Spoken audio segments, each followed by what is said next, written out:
అసెంబ్లీలో తెలంగాణ రాష్ట్ర ప్రభుత్వ ఆస్తులు అప్పులు అని ఒక వైట్ పేపర్ రిలీజ్ చేసినారు.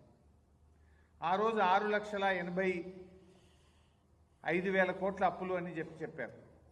నేను ఆ రోజే చెప్పిన ఈ ప్రభుత్వం డిసెంబర్లో ఏర్పడితే వచ్చే 4 నెలల్లో కాంగ్రెస్ ప్రభుత్వం తీసుకుపోయే అప్పును కూడా అందులో కలిపి చెప్పారు.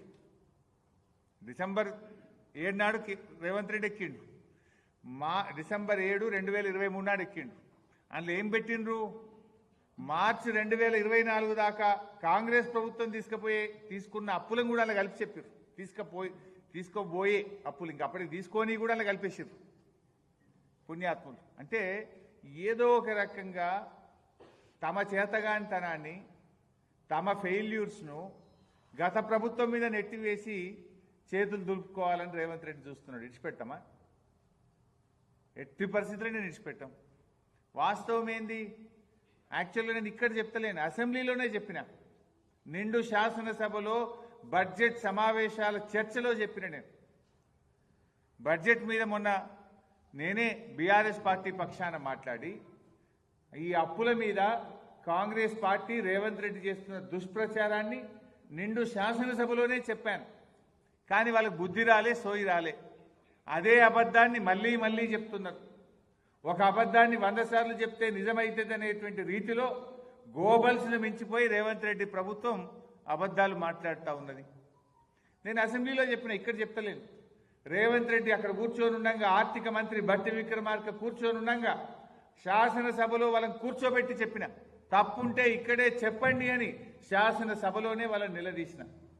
ఆడనేమో అసెంబ్లీలో నోర్లు మూసుకున్నారు, బయట మాత్రం వేదికల మీద మళ్ళీ అవే అబద్ధాలను ప్రచారం చేసే ప్రయత్నం చేస్తున్నారు.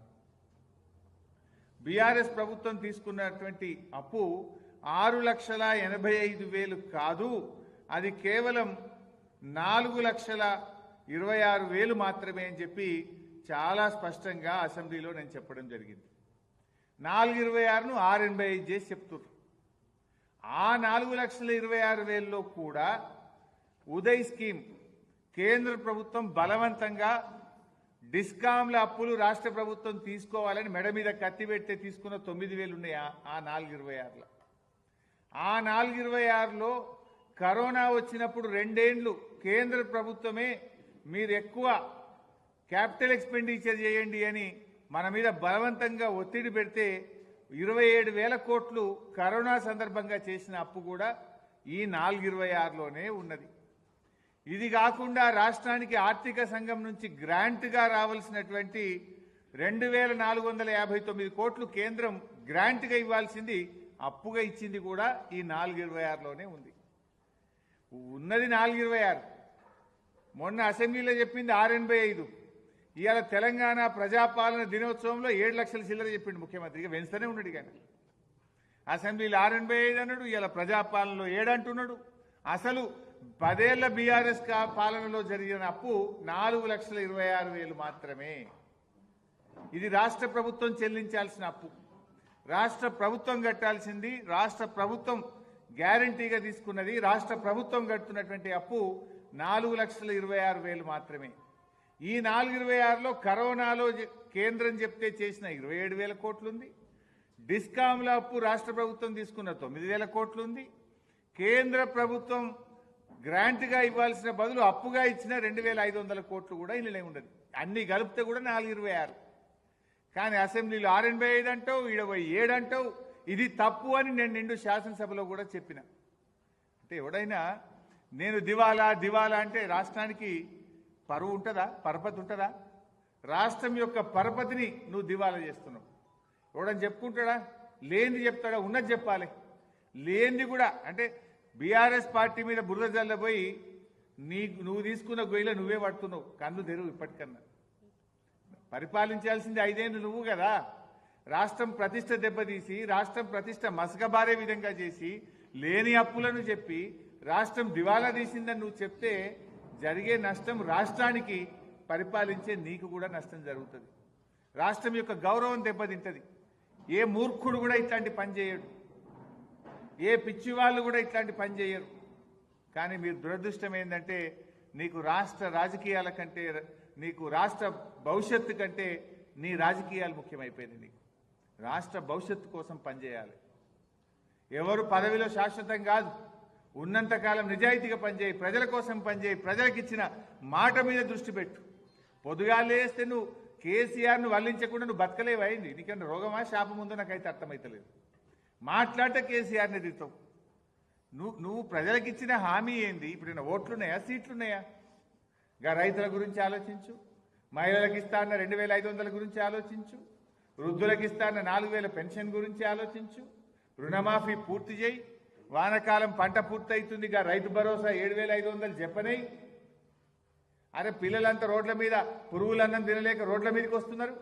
ఇవాళ కూడా ఎక్కడో స్కూల్లో రోడ్ల మీదకి వచ్చి మేము తినలేకపోతున్నాం, పురుగులన్నం పెడుతున్నారు అంటున్నారు. గవర్నమెంట్ స్కూళ్ళన్నీ కుప్ప అయిపోతున్నాయి, హాస్టళ్ళు కుప్ప అయిపోతున్నాయి. ఎస్సీ హాస్టళ్లలో ఇదివరకు బట్టలు రాలే, పిల్లలకు బుక్స్ రాలే, పిల్లలకు భోజనం లేదు, కాస్మోటిక్ ఛార్జెస్ లేదు, ఆగమైపోతున్నారు. ఎస్సీ ఎస్టీ గురుకులాల పిల్లలు ఆగమవుతున్నారు. దాని మీద ఆలోచన చేయాల్సిన పని ఇచ్చిపెట్టి పొద్దుదాకా కేసీఆర్ తిట్టుడే గిదా నువ్వు చేసేది. బాధ కలుగుతుంది. పొద్దుగాల అమరవీరుల స్తూపం దగ్గర వేయండు. ఎవరున్నారే ఫోటోలో చూసిరా మీరు? అంత తెలంగాణ ద్రోహులే ఉన్నారు దాంట్లో. దానం నాగేంద్రనాడు పక్క పూట ఒక్కనాడన్నా జై తెలంగాణ అన్నోళ్ళు కాదు, ఒక్కనాడు తెలంగాణ కోసం కొట్లాడినోడు కాదు. ఈ ముఖ్యమంత్రి ఏమో తుపాకీ పట్టుకొని బయలుదేరినోడు. రే ఎవడరా జై తెలంగాణ అంటాడని తుపాకీ పట్టుకుంటూ వెళ్ళిండి పుణ్యాత్ముడు. దానం నాగేంద్ర ఒక కట్టెలు పట్టుకుని కొట్లాడిండు తెలంగాణ ఉద్యమకారుల మీద. వీళ్ళు పోయి తెలంగాణ అమరవీరులకు ఇలా శ్రద్ధాంజలి ఘటిస్తుంటే వాళ్ళ ఆత్మ ఘోషిస్తుంది. ఆ ఫోటో చూస్తే బాధ అవుతుంది. అందులో ఉన్న వాళ్ళు ఒక్కలన్నా జై తెలంగాణ అని రోడెక్కిన వాళ్ళు కాదు, తెలంగాణ ఉద్యమంలో ఒక్కనాడు కొట్లాడిన వాళ్ళు కాదు.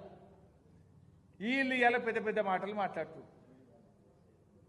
సో నేను ఈరోజు కోరేది ఏంటంటే ఇప్పటికైనా ఈ చిల్లర మల్లర వ్యాఖ్యలు బంద్ చేయండి. ప్రతిపక్షాల మీద నోరు బారేసుకోవడం బంద్ చేయండి.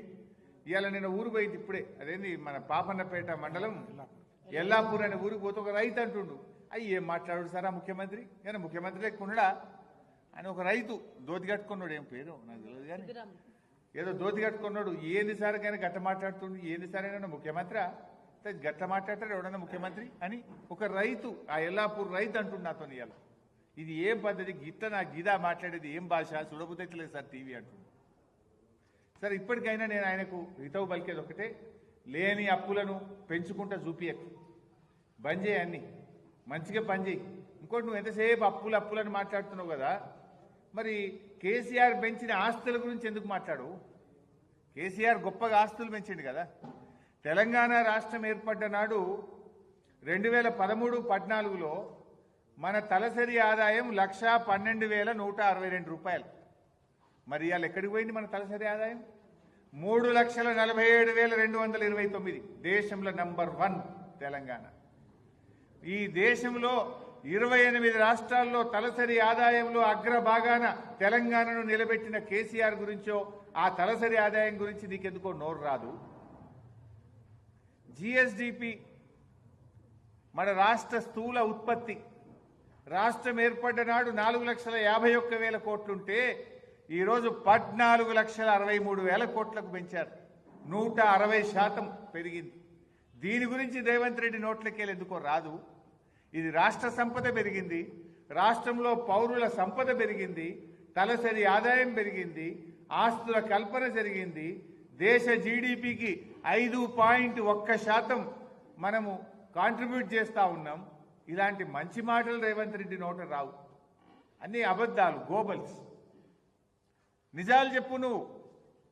ఇలా కాళేశ్వరం ప్రాజెక్టులో ఎన్ని రిజర్వాయర్లు కట్టినాం, పాలమూరు ఎత్తిపోతల పథకంలో ఎన్ని రిజర్వాయర్లు కట్టినాం, మిషన్ భగీరథ ద్వారా ప్రతి ఇంటికి త్రాగునీరు ఇవ్వడానికి ఎన్ని కోట్ల రూపాయలు ఖర్చు పెట్టి వాటర్ ట్యాంకులు, పైప్ లైన్లు వేసి ఇంటింటికి నీళ్లు ఇచ్చిన ఆస్తుల గురించి ఎందుకు మాట్లాడు?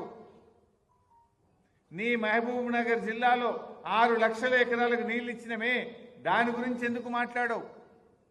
నువ్వు ఎంతసేపు చిల్లర రాజకీయం, చిల్లర మల్లర రాజకీయాలు, బురద రాజకీయాల్లోనే నువ్వు అంతకాలం వెళ్ళబుచ్చుతున్నావు. చివరికి వెనుకలు తిరిగి చూసుకుంటే ఏముండదు. పండ్ల మీద పడు. రాష్ట్రం ప్రతిష్ట దెబ్బతీయకు, రాష్ట్రం పరువు దెబ్బతీయకు. వాస్తవాలు మాట్లాడాలని చెప్పి నేను రేవంత్ రెడ్డికి హితవు పలుకుతా ఉన్నాను. ఈ లెక్కలకు సంబంధించి 6.85 కాదు 4.26 ఎట్లా అని అసెంబ్లీలో చెప్పిన ప్రెస్ నోటు అన్ని వివరాలతో కూడిన ప్రెస్ నోట్ కూడా మీకు అందజేస్తున్నా. ఎందుకంటే ఇది రాష్ట్ర ప్రజలకు తెలవాల్సిన అవసరం ఉంది. అధికార వేదికల మీద రాష్ట్రాన్ని ప్రజలను తప్పుదో పట్టించే విధంగా రేవంత్ రెడ్డి మాట్లాడుతుంది కనుక ఈ వాస్తవాలు రాష్ట్ర ప్రజలకు అందరికీ వెళ్లాల్సిన అవసరం ఉంది. దయచేసి మిత్రులు ఎలాంటి కటింగ్ లేకుండా పూర్తి వార్త ప్రచురమయ్యే విధంగా సహకరించాలని చెప్పి కూడా నేను కోరుతున్నాను. నేను చెప్పిన దాంట్లో ఒక జిఎస్డిపి పర్ క్యాపిటల్ ఇన్కమ్ మాత్రం లేదు, అది నేను ఓవరాల్గా చెప్పిన. మిగతా వివరాలన్నీ అందులో ఉన్నాయి. జిఎస్డిపి పర్ క్యాపిటల్ స్థూల జిఎస్డిపి రాష్ట్రం ఏర్పడ్డప్పుడు 4,51,580 కోట్లు. 4,51,580 కోట్లు. ఈరోజు ఈ రాష్ట్ర స్థూల ఉత్పత్తి జిఎస్డిపి 14,63,363, 160% పెరిగింది. 14,63,963. పర్ క్యాపిటల్ ఇన్కమ్ ఆ రోజు 1,12,162, దేశంలో 8వ స్థానంలో ఉండేవాళ్ళం. ఈరోజు 3,47,229తో దేశంలో ప్రథమ స్థానం. గోవా లాంటి చిన్న రాష్ట్రం మినహాయిస్తే we are number 1 in the country.